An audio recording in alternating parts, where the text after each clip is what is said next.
Mizoram Police Excise Department amade Central Young Mizo Association Sima Kutsam Naraga Mamang Chahi ki September 22 Chahi asigi January 12 faubada chathakiba anti-drug drive da Lupa crore chama Mariputara taruka lakh nifu nithoi rom gi oigataba Mayai kaba chinjak fagat pangamkre haina Mizoram gi Chief Minister Laldu Homana fongdokre Wafamasi Mizoram gi Home Minister K Sabdanga Excise and Narcotics ki Minister Lalthan Liana Mar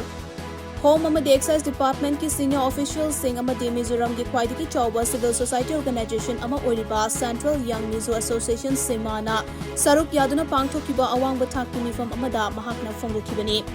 mifam aduda Mizoram ki Chief Minister Laldu Homana fongdokiba wafam sing quote tawraduna India Today any gi paw amana hai mayai kaba nisha ase lamdamasi ki khwaidagi chawba yeknaba oibana laingak amade miyam punna muthatnaba hotnaminase